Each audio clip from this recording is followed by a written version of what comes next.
रात के 2 बजने वाले थे। शहर सो रहा था, लेकिन आसमान जाग रहा था। एक अचानक चमक, इतनी तेज कि आंखें बंद करने का वक्त भी नहीं मिला। और फिर एक ऐसा धमाका जिसका शोर सुनने के लिए कोई जिंदा नहीं बचा। जब धूल बैठी तो सड़कें गायब थीं, घर गायब थे, लोग गायब थे। सिर्फ एक सवाल रह गया था, ये हुआ कैसे? लेकिन इस सवाल का जवाब हिरोशिमा से शुरू नहीं होता। ये कहानी उस रात से कई साल पहले शुरू होती है, जब एक आदमी के दिमाग में एक ऐसा सपना पैदा हुआ जिसने पूरी दुनिया को आग में जला दिया। एक आदमी, एक जुनून और दुनिया की सबसे बड़ी जंग। 1930 के आसपास का जर्मनी। सड़कें टूट चुकी थीं, लोग बेरोजगार थे और एक पूरा देश अपनी बेइज्जती के बोझ के नीचे दब चुका था। फर्स्ट वर्ल्ड वॉर के बाद जर्मनी को इतनी बड़ी सजा मिली थी कि उसकी इकोनॉमी टूट गई, लोगों का सेल्फ रिस्पेक्ट खत्म हो गया और हर तरफ सिर्फ गुस्सा था।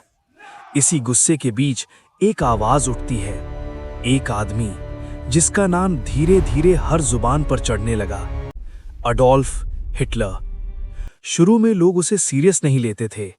एक फेल्ड आर्टिस्ट जिसे पेंटिंग में सक्सेस नहीं मिली, अब पॉलिटिक्स में अपनी जगह बना रहा था।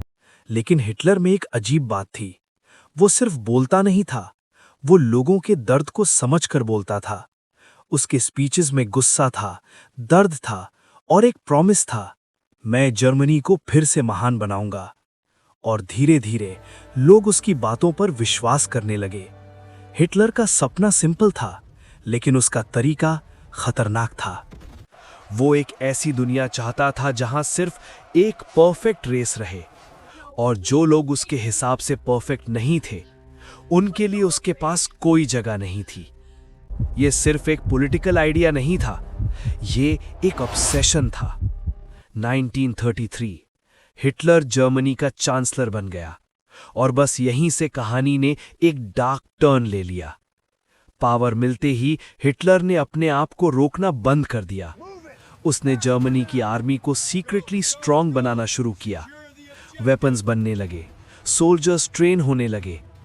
दुनिया देख रही थी, लेकिन कोई समझ नहीं रहा था कि आने वाला क्या है, या शायद कोई समझना ही नहीं चाहता था।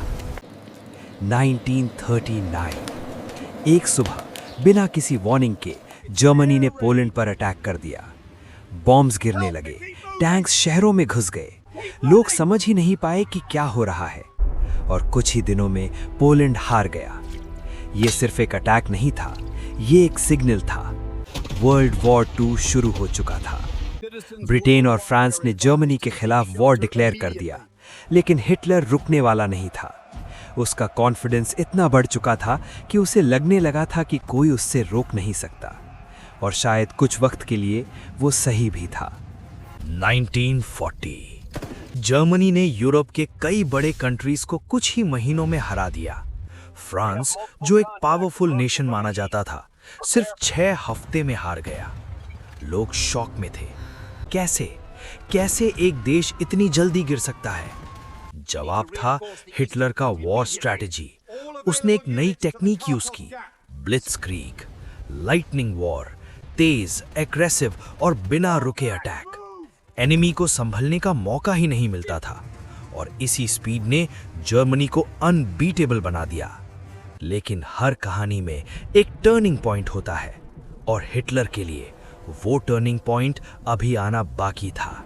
1941 हिटलर ने एक ऐसा डिसीजन लिया जिसे आज हिस्ट्री का सबसे बड़ा मिस्टेक माना जाता है। उसने सोवियत यूनियन पर अटैक कर दिया। ये गैम्बल था, एक ऐसा गैम्बल जिसमें जीत भी सब कुछ थी और हार भी। शुरू में जर्मनी ने फास्ट प्रोग्रेस की, लेकिन फिर आया रशिया का विंटर। टेम्परेचर इतना गिर गया कि सोल्जर्स के वेपन्स जम होने लगे। खाने की कमी, ठंड की मार, और धीरे धीरे जर्मनी की आर्मी रुकने लगी। ये पहली बार था जब हिटलर को रियल रेजिस्टेंस मिला। इसी बीच दुनिया के दूसरे कोने में कुछ और हो रहा था। जापान, जो जर्मनी का एलाय था, अपनी एक्सपेंशन में लगा हुआ था। और फिर दिसंबर 1941 जापान ने अमेरिका के पर्ल हार्बर पर अटैक कर दिया।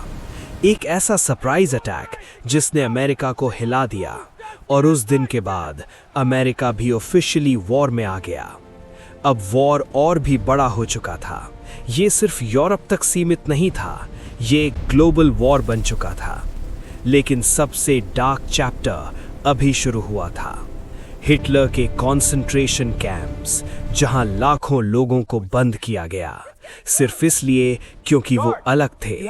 उन पर टॉर्चर हुआ, एक्सपेरिमेंट्स हुए, और उनकी जिंदगी की कोई कीमत नहीं थी। ये सिर्फ वॉर नहीं था, ये ह्यूमैनिटी का ब्रेकडाउन था। और फिर 1942-43 वॉर का फ्लो चेंज होने लगा। जर्मनी अब उतनी स्ट्रांग नहीं लग रही थी। एलाइज स्लोली पुश बैक कर रहे थे। हर जीत के साथ उनका कॉन्फिडेंस बढ़ रहा था। लेकिन इसी टाइम एक सीक्रेट जगह पर कुछ लोग काम कर रहे थे, चुपचाप, बिना किसी शोर के। वो गन्स या बॉम्ब्स नहीं बना रहे थे, वो कुछ और बना रहे थे, इंफॉर्मेशन। वो जर्मनी के सीक्रेट कोड्स तोड़ने की कोशिश कर रहे थे। अगर वो सक्सेसफुल हो गए तो वॉर का रिजल्ट चेंज हो सकता था। और फिर एक दिन उन्होंने वो कोड तोड़ दिया, एक ऐसा कोड जिसे जर्मनी अनबीटेबल समझता था। अब एलाइज को पता था एनिमी क्या प्लान कर रहा है, कब अटैक करेगा, कहां से करेगा। ये एक साइलेंट विक्ट्री थी, लेकिन इसका इम्पैक्ट लाउड था। वॉर अब एक नई डायरेक्शन में जा रहा था। हिटलर का कॉन्फिडेंस टूटने लगा और एलाइज स्ट्रांग होते गए।